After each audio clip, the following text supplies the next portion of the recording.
Welcome everyone to another conversation. This week and this edition, what we are going to be speaking about is a topic and two concepts which each and every one of us have reflected on to some capacity in our own lives. The topic for this week, in this edition of our online conference, is life and death. As we go through life, we realize that there's a start, and at some point we realize there is an end. And in between this start and end, we try to understand so many different kinds of things. Why are we here? What should we do? What shouldn't we do? What is our purpose? Why is there an end? So many things come to mind, and to be frank, they make it difficult at times for us to understand how we should approach anything at all. In all of human history, since the very beginning of time, this process of life has unfolded. And we are very lucky that throughout time, there have been many masters of not only different philosophies, but of spiritual wisdom who have guided us in ways that allow us to understand what these two words mean.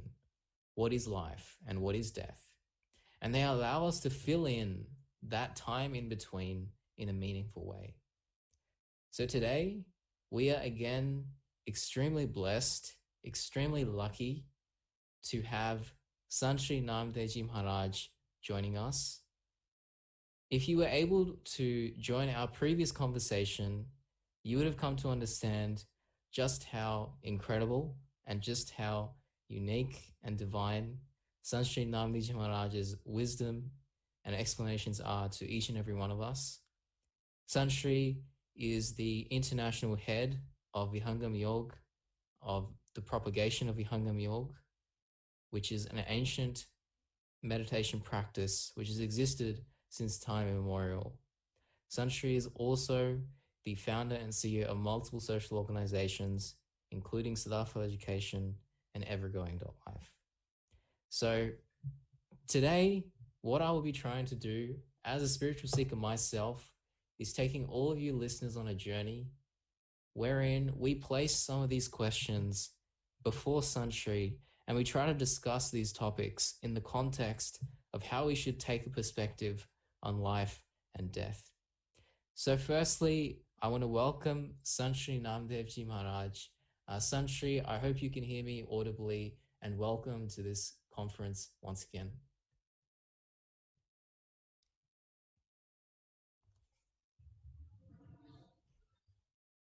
Namaskaram, namaskaram, pranam to you and everyone out there. Ji Sant Shri.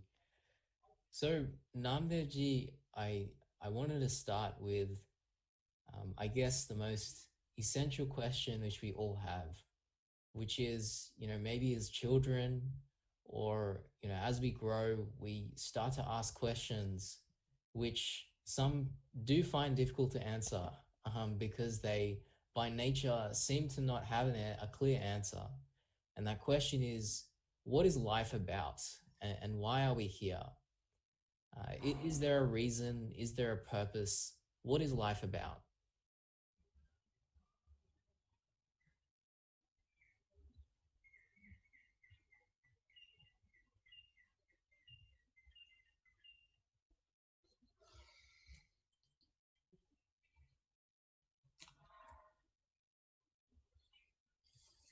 Thank you so much for asking this question. This question is often asked by numerous people across the globe. What is life and what is the purpose of life? And there have been many interpretations of it, almost as many as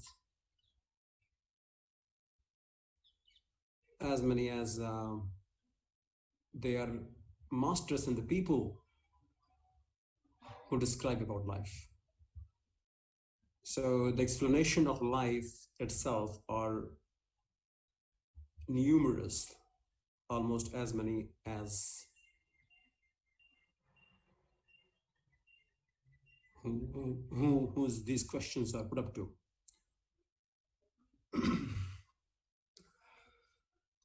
So what is this life? What we call life? So if you see a small plant, it has a life as well. It grows into the soil, it sprouts within the soil, and one day it comes up. It grows up inside beneath the soil, but it is not visible. So life is that grows doesn't have to be seen. It could be seen and it could not be seen. So what you call life is not something very throbbing. It is not a party, man. It is not a party. So life that you see is throbbing in itself, throbbing in itself. Life itself is life. That is the essence of life. That is the first thing to understand. Life itself is life. Devoid of anything and everything that you think what life is. So what do you think life is? It's just the mental concoction that you may have gathered over many decades and happenings and happenstances and circumstances, because of which there is a kind of formation in your mind about a specific topic. Let's say it's life. But life itself is life, which does not need any kind of description, which does not require, in fact, which does not restrict itself within any periphery of the life itself. It cannot be confined and put into a box. But what is happening, my dear friend, is in the world today, that there are so many philosophies and there are so many people who are putting forward these philosophies in order to indoctrinate some kind of theory and concept in the minds of the people, which itself is raining a stream which knows how to flow itself. So if you want to control water, then please go ahead and control the water. If you want to control a stream of water, a river, then please do go ahead. But the amount of effort that you will be putting in order to control a huge volume of water would be quite futile and almost render you no result at all. You may end up being highly disappointed. So first of all, it is very important to understand that there is no rule to life. You are putting and creating, applying, utilizing whatever you have gathered in order to understand what life is according to who you become. So life is all about not following a principle or life is not about anything at all. It is a very abstract term, and generally people are very disillusioned with the life itself because it has many facets and colors and manifestations which comes at a very strikingly resemblance of our own reflection. And it all happens within the very framework of our perception. So what we call life is actually the perception. That's very important to understand. So what we want to call our life is actually the perception that we have created, that we have become. But perception itself is a self-journey. The perception that you have about a specific thing is quite different than mine. And it will be different from as many people as they are to feel it, describe it, experience it, and put forward to it. So the very idea of life is not restricted by any means in theory. So you mentioned something interesting there about how life is unbounded, is unrestricted. And it does beg a question, which is, in that case, how should we think about living a principled life? Like, is that the wrong way of looking at things, or is that part of a different, is that a different piece of the puzzle? How do we resolve that inside of this way of thinking about life where it's unrestricted? Is there a way we can kind of resolve the two?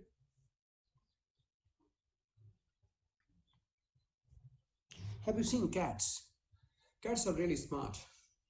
They wander off in so many ways that you can never catch a cat, or you got bella cat.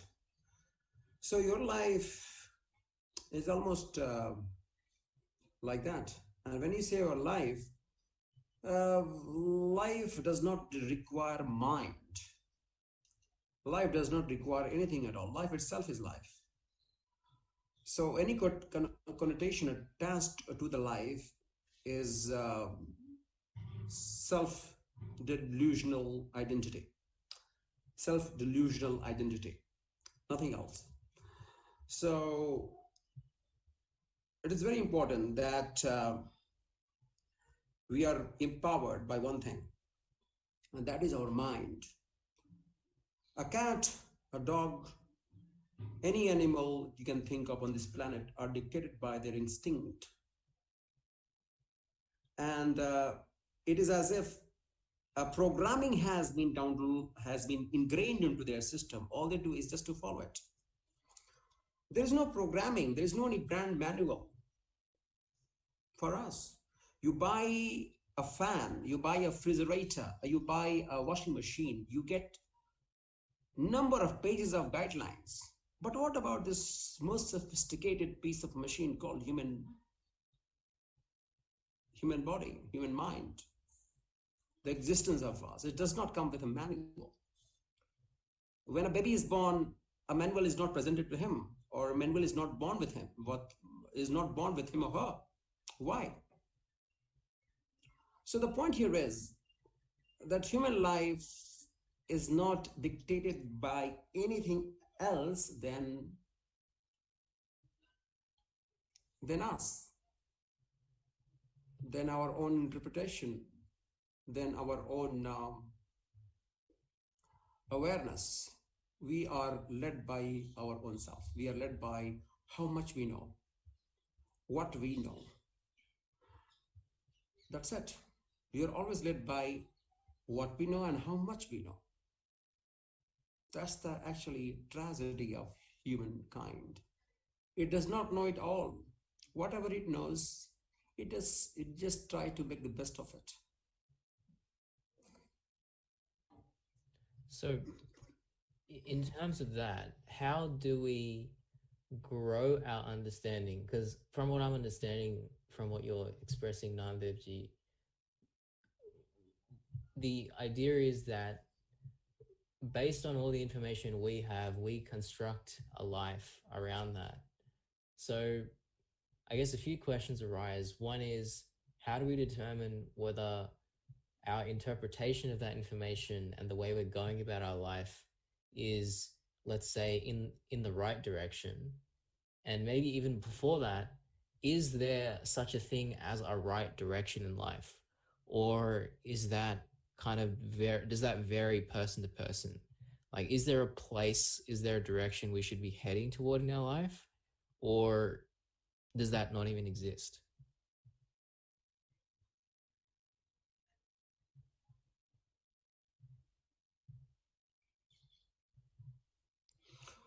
Yes, there's no rules and regulations, for sure, 100%.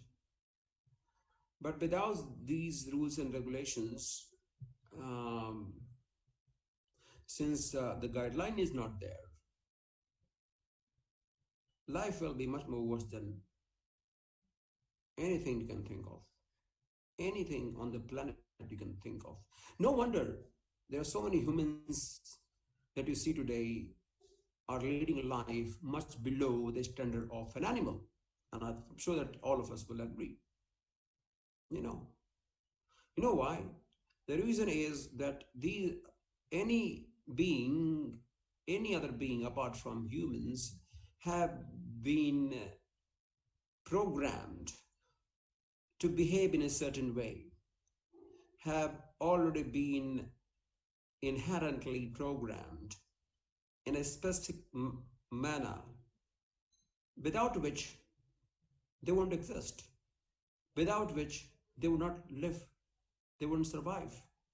But we humans have been given so much of freedom, and that is the problem.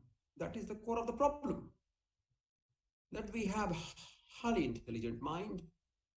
We have the memory. Now, memory is a huge problem. People are suffering their memory. People are suffering their trauma because of what they carry in their heads. Maybe there are so many animals they don't remember anything. After they grow up to some certain age, they forget their parents. You see, they forget their siblings. They do, yes, they do. But we have a human mind, and we have the memory, which has got so much of data and facts and informations which we have to carry along. And that makes our life quite heavy. But I don't know how does that answer your question. But the point here is that we humans have been empowered by what we call intellect and imagination. Imagination is everything. Everything. And since we have got this imaginary mind, would you call upon a buffalo to think about America? Excuse me. Would you ask any animal to think about anything else apart from what the nature has given them as their programming? Not possible. But unfortunately, we have this imaginary mind, we have this unbridled mind, we have the capacity of intellect which can go beyond anything and everything. We cannot control it. We don't know how to use the power of our own self. That is the problem. That is the problem, actually. That's Right. where the problem is. Right. So Just imagine, give you example, you have a mobile phone today. You have been empowered with your mobile. And I can tell you about myself. I don't know about others. I think the person of my intellectual capacity has not been able to use a 2% of the phone that I have. I have a smartphone with me, but do I even know the entire functioning of the mobile phone? Not even. I think I know only 2% of it. All I know is few things. I don't use 98% of what my mobile phone is capable of. When a human mind can create this piece of fantastic machine, which I can use to connect anywhere in the world, this is just even 1%. It has been proven that we use only 2 to 3%. Let's say a human mind has utilized 5% to make this device called mobile phone, smartphone. What about the unutilized 95%? And even though, look at humanity where it is headed towards absolute catastrophe. You see, we are connected, but the person sitting next to me, I don't have the honor of his presence. I don't honor his presence physically, appreciate by exchanging few pleasant words, because I'm so much engrossed into messaging a person who is my flowery friend from the United States of America, sitting in India. So you see, this whole flowery and ostentatious kind of mirage friendship has mushroomed,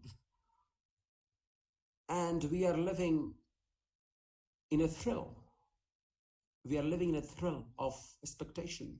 We are living in the thrill of that spur of ephemeral, that that kicks. So if we are if we are leading such a compulsive mind, if we are leading our life in such a compulsive state, using only 2 and 3% of what this mind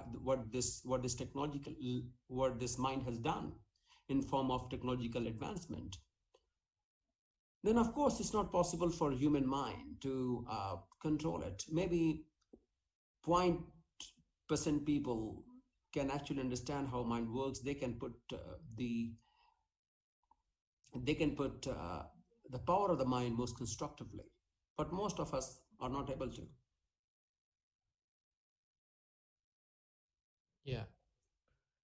Yeah, it's a very interesting point, because we often hear this very fact that, we don't use much of our capacity. And I guess the question becomes then, in knowing that, is one of the things we should do with our time in life to grow our understanding of our capacity? Or yeah, like, is that something that is worthwhile and something we should do?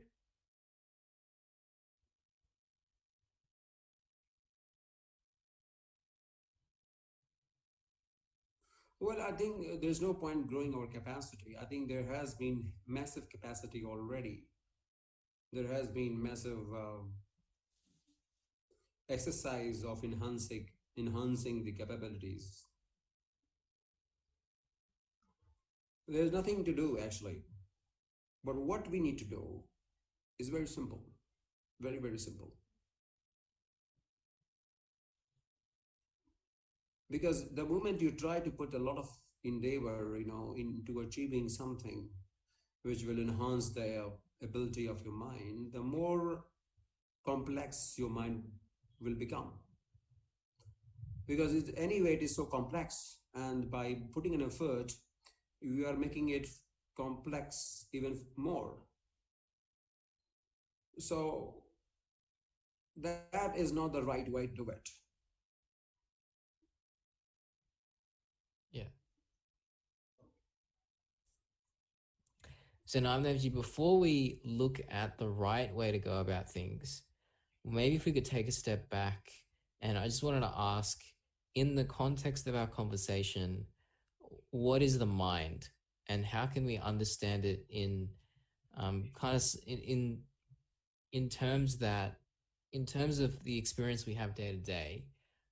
What is the mind, and how does that relate to all the things that we're talking about?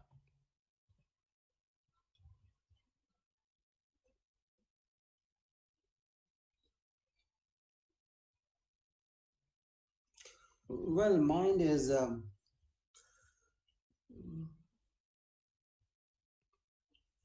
again, it is all about having the perspective, and the perspective comes from perception. A perspective will always arise from perception. So it is very important to know the perspective. If the perspective is wrong, if the perspective is totally convoluted and immersed into the senses and the pleasurable, tintillating, ephemeral senses, then of course the perspective will be convoluted and restricted within the very time frame of, within the time bound happenings. So if the perspective is time bound, the perspective that you hold in your mind is time bound, then the perspective is not real. And under that time bound happenings, everything is transitory, everything is mirage, everything is not the way it appears to be. Everything appears to be because of your perception, and perception has created that perspective. So the problem here is that the very level of the perspective, and that perspective has come about because of the perception, and the perception has come about because of your growing up. Perception has come about the kind of conditioning that you have had, how the mind is conditioned to think in a specific way. That is the real matter. So can you actually unwind your mind? Hello, excuse me. Can you actually unwind your mind? Can you actually go back and repair where it was at fault at the first place? Could you do that? Yes, you could do that by light of awareness. If you are aware about where the fault lies, you can actually go back and create that higher perception. So the problem here is that we are so much attuned to the lower vibration of our attachments with the sensory pleasures that everything what we look at is really delusionary, is self-destructive, is limiting. It is against the inner growth of our own being. That is the actual problem. And it never goes away because of the perspective. But what is most likely to happen in due course of time as we progress towards life, once we know the realities as they are, once we go beyond the time limit, look at things from a higher perspective, we know that these senses are programmed in such a way that is delusionary, that is illusionary in itself. The sense itself are delusionary. The senses, how it feels, each organs, each senses, and the way we seek it, at what volume, at what level we seek it, what makes us happy, is itself in the dark, is itself in the state of absolute ignorance. Yes, that's right. So what actually gives us pain is because of the delusional identity, because of the information that we have gathered, because of our conditioning, which has actually caused a hell lot of destruction in our lives. That's why, if you are presented with a set of circumstance and which will hurt you emotionally, let's say that, but you won't take that much of pain in your heart, whereas other person will be shattered. Why? Because of the conditioning. Because mind has been programmed, conditioned to think in a specific way, and which itself has a very wobbly foundation. So when you are making a big building on a very wobbly foundation, the senses which itself is so illusionary in its understanding, in its approach towards seeking what it is seeking, because of the perception and conditioning. And all are time bound. All are happening within the time limit. So the perception that you create in your mind, which comes from your conditioning, will create the perspective. And that perspective, if it is convoluted, if it is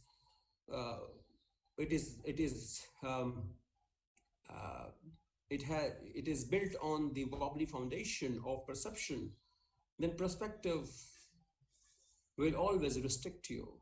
The perspective towards life will always pull you down. The perspective of anything will make you feel victim or miserable or something, or everything goes wrong with me, or everyone is bad, or everyone is this or that. Nothing works for me. Well, folks, that's all we've got for this week on the Vihangam Global Online Forum. This was the first part of our 3-part series with Sant Naamdeo Maharaj. I remember whilst I was interviewing Sant Naamdeo in this first part, his thoughts on life and how we overcomplicate it, they really had me confused at one point, and it really made me see within myself just how conditioned I am to give life a certain meaning rather than letting it unfold. Sant Naamdeo Maharaj, his wisdom throughout this interview is something which we're all lucky to be receiving, and this is the biggest takeaway for me this week. That perhaps rather than overcomplicating and giving meaning to things, maybe we should remain still and observe them and let them unfold instead. So if you found this to be reflective, insightful, I can guarantee you the coming 2 weeks are even more reflective and insightful as this week, if I could even say that. Sant Naamdeo Maharaj is such a prolific speaker, and we're so lucky to have him on this platform. So I hope you all enjoyed this first part and are looking forward to the next 2 weeks of this 3-part series with Sant Naamdeo Maharaj. Jai Sudev, take care, and see you next week at the same time.